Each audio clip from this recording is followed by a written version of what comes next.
Normally I forego the hockey gear when I'm doing a video for my TV channel, but a question's been asked. And it's one that, it's worth considering. Not everybody's a Doctor Who fan, so where do you come in? Where do you come in? Well, if you haven't watched Doctor Who before, first off, if you decide to binge watch it and you enjoy it, you're going to watch all of it. Secondly, there are points where you can come in. This is the complete first series on Blu-ray. The fetching creature was seen touching a Dalek there. That's Rose. Billie Piper, in my opinion, never looked better than she did that first season on Doctor Who. Absolutely gorgeous. She went on to star in Confessions of a Call Girl, and then she starred in Penny Dreadful, which just wrapped up last year.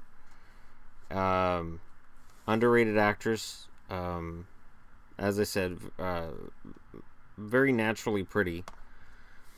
Then she decided to lose a bunch of weight, which I don't think suited her, but in terms of her acting ability, she's believable. And the first episode of the first series is just called Rose because it pulls you in. It's like, here's what the show is going to be about. And you start with the companion because that's what the show wants you to identify with, is the companion.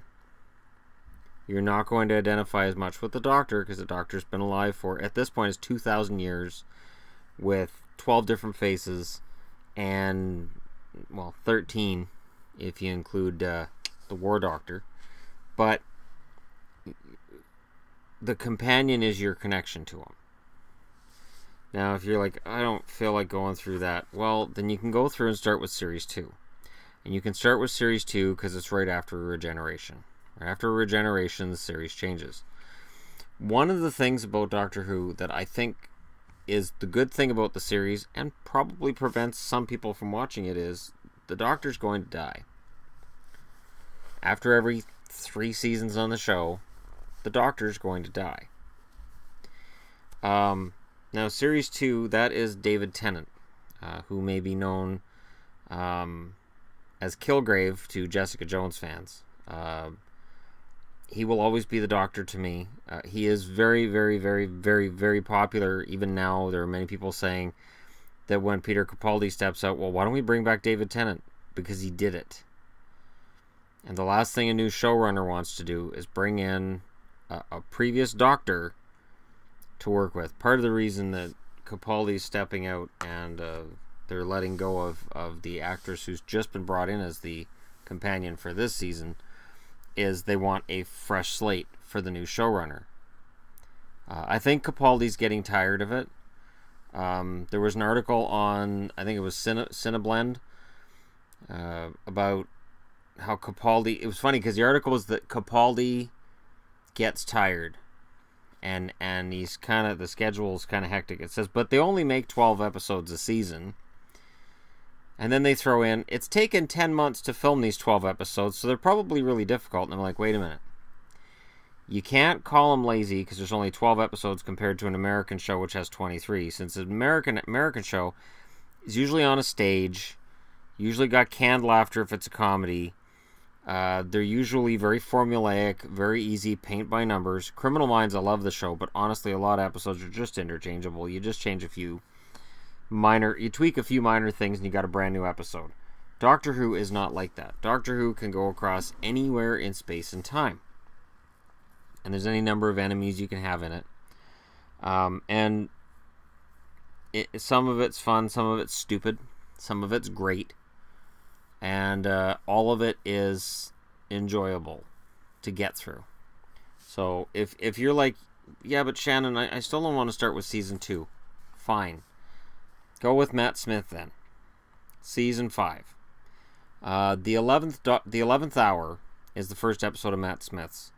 And it is the greatest episode that a Doctor's had for his first episode. The 11th Hour is absolutely fantastic.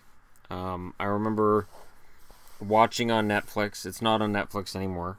But it's something you can find. It's on Crave TV if you're in Canada. If you're in the States, I would think Hulu Plus. Don't quote me on that, though. But I was really upset that David Tennant was going to be written out and that I knew he was dying. And I was like, I don't know if I'm going to like this Matt Smith Doctor. So I cheated and I went ahead to the 11th hour and I watched it. And that gave me the courage to get through the rest of David Tennant's season. And I did not... it did not stop me from crying heavily when the 10th Doctor dies. It is a rough thing to get through, and you're like, okay, I'll be alright. And then, damn it, Wilford. And there's about 3 or 4 times in the series that I said, damn it, Wilford. Wilford Mott is the grandfather of Donna Noble, who is the companion for Series 4. And he's brilliant. And if you're a Fawlty Towers fan, he was the actor on Fawlty Towers who sold spoons, but Basil Fawlty thought he was a hotel inspector. And he's got good comedic timing, as you find out in that Fawlty Towers episode, but what Doctor Who reveals is he's got a big heart. Wonderful, wonderful man. And I really wish that the show had spent more time with his character. But yeah, there's a few times where I in the series where I'm like, all right, I'm all right. And then Wilford does something emotionally jarring, and I find myself tearing up, and it's like, damn it, Wilford. I don't have time for Matt Smith. Fine. Come in with Series 8. Come in with Series 8. Come in with the 12th Doctor. Catch up on Peter Capaldi. You could probably come in with Series 9 and be okay. You could probably come in with this season as never having watched Doctor Who before and probably be fine. In fact, there's some of the moments in this season that I think would be helped if people didn't know who the Doctor was, what the Doctor's been through, and all this. Moments that Bill's having as a companion where I'm kind of rolling my eyes and saying, we know this. The audience, we know this. I get that Bill's finding out, but it's like they're taking forever to get to the point. 8's a good season. It's not a great season, but it's a good season. There's some good moments in it. And the Doctor and Clara are genuinely entertaining. Danny Pink's kind of shoehorned in there, and it's not very convincing with Danny Pink, but you'll find that if you start watching Doctor Who, there are certain characters you're going to like and you're not going to. For instance, Amy Pond and Rory Williams are very entertaining, but by the time they're written out, you want them to go. At least I did. It's like, okay, enough.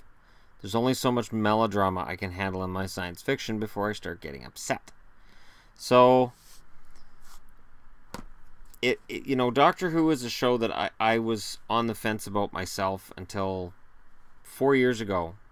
4 years ago, in November, it'll be 4 years that I sat down at my TV and went, I need a show to watch. And I don't know what I'm going to watch. And I'd saw moments of Doctor Who on Space, and I thought it looked cheesy.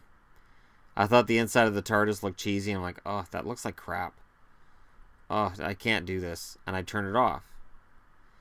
So, looking through and saying, all right, well, I've watched every show I want to watch. Fine, I'll just give this Doctor Who thing a shot. And I watched the first episode, Rose, which was cheesy and had some iffy special effects. The effects are much better now. Every episode of Doctor Who's kind of treated like a movie in how it's shot. And you can see a huge improvement in the special effects from where it was 10 years ago and where it is now. It's not even close. But in and amongst all the cheese, I found a likable character in the Doctor who was unusual, and because I had only watched some old 70s, 80s episodes with Tom Baker as the Doctor, and I think I'd maybe seen one during the 80s with one of the Doctors that was after Baker, and I was like, this is awful, and I turned it off, and I don't even know which Doctor it was. But in the 80s, it was dark times for Doctor Who. I don't qualify it that way now. I think, and the other advice I would give if you get into the show is don't read online reviews. Don't get into people talking about which showrunner's better between the two showrunners that it's had, whether it's Davies or Moffat, because they both have their faults and they both have their wonders. They're both capable of fantastic scripts. They're both capable of crap scripts. They're both capable of writing engaging characters. They're both capable of writing awfulness. I have read through plenty of top 10 lists on greatest episodes of the new Doctor Who since the reboot that started with this series 1 disc here, and nobody agrees with my top 10. If you're and here's the thing too, if you're saying, okay, well, I want one episode to just watch as a non-Doctor Who fan, gotcha. You can watch Blink. Blink is a fantastic episode that you don't need to be a Doctor Who fan to get, because it's introducing a villain in the Weeping Angels that was never in the show before, and you don't have to be aware of who the Doctor is or who Martha is to find it fascinating, because most of the episode is about Sally Sparrow, a character not seen in the show before or since. And another episode that's fascinating on its own is Midnight. Midnight is all out creepy as hell. It's old-fashioned Twilight Zone, and you don't need to know who the Doctor is. It is an episode that if it was filmed with another actor, it doesn't have to be Doctor Who. It is so fascinating and freaky and scary and creepy. So there you go. Those are your best options. But as I said, I cheated at least twice in terms of getting to places I wanted to. Like, I cheated by watching the 11th Hour before I'd finished watching the 10th Doctor. And I cheated by watching the Dalek Asylum to be sure that getting through Series 6 was worth it to get to Series 7, because Series 6 was tough to get through. But there's lots of Doctor Who fans that think Series 6 was amazing. I think they're insane. But that's the thing. You're going to find different opinions all over the place. But it is a great show to binge watch. It is fantastic. There's all kinds of great moments in it. It's fun. It can be creepy. There's an episode in Series 8. Listen is one of the scariest, creepiest things I've ever seen. And I still don't know what was under that blanket. But it wasn't a kid. If you pay attention in that episode, it wasn't a kid. So, any episode that doesn't show you what you're running from and still scares you, that's good horror. In today's horror and sci-fi genre, there's too much jump scares, things being thrown at the screen, and weird monster creatures, and it's because of budgets being where they are and computer graphics being where they are. Sometimes it is better to have the villain, the monster, off screen so that the viewer can make up something in their mind, which is far scarier than whatever you're going to see created on the screen by a computer. That's my opinion. Feel free to disagree. Hit like and subscribe if you're browsing your way through, and thank you very much for watching. I will be discussing other Doctor Who when the new episode goes up this weekend. I'm doing this now because I just need a break from all of the. I think I'm getting burnt out on some of the hockey stuff, so this is just a fun little diversion. So thank you, Pie Eater, for the video idea. Because as soon as I saw your question, I was like, you know what? I am fine with the idea of creating a new Whovian. I will create Whovians anywhere I can, much as I will create Evil Dead fans anywhere I can. I'm slowly turning Yvonne in that direction. It's very, very. I have to be very careful though, because she really doesn't like gore. So I have to be really careful with how I do this. But I'm gonna try, because great filmmaking, I think, overcomes the fact that there's gore in it. I think the fact that it's great filmmaking is different. And in Doctor Who's case, even though it's a kids' science fiction show, so it's the opposite end of the spectrum, because there's some fascinating characters, great acting, and there's some really creative villains and aliens and monsters, you forget that it's a kid's show. Sometimes the show forgets it's a kid's show anyways. Thank you for watching. I'll talk to you all again soon.